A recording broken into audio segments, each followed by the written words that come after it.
Each generation rewrites its history. And it has to make its own history. And history is always in the process of becoming. It's going on even as we speak. And the Lynchburg historians of the next generation are already in high school, in college, and within the next 20 years, they'll take an entirely different view of the history of the city, and that's good.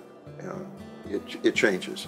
And every time a book on the city is written, we find out something new, and we take an entirely different view of our past, and that's excellent. That's the way it should be.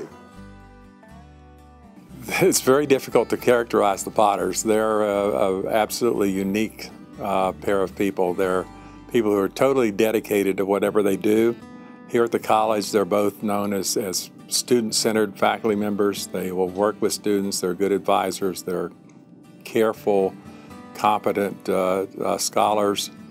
They are heavily involved in the community and in whatever they do, whether it's Boy Scouts or AAUW, you can trust them to do the job that they're volunteered to do.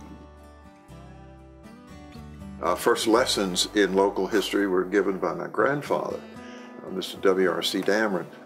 My family's been here since the war, the Revolution.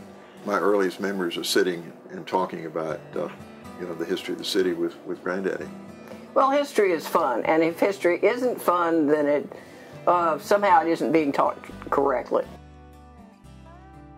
Clifton and Dorothy, I think, are an amazing team. We see a lot of married couples where the husband does one thing, the wife does another, but they come together. They're both history professors at Lynchburg College. Clifton serves on the board and brings his wit and his charm to our board and his great personality. He keeps me smiling. And Dorothy, when we have functions that our board members have to volunteer at, Dorothy is with him as the consummate supporter of not only Clifton, but our board. Both of them together are a great team, writing books, preserving the history of Lynchburg. I wasn't born in Lynchburg, but I consider it my home. I consider myself a Lynchburger, and I can't think of a finer thing than to receive an honor essentially from the city, and I'm very humble and very grateful. I look at the list of people who've received it in the past, and my first reaction is, wow, we're in a rather select group. Now we got to live up to the honor.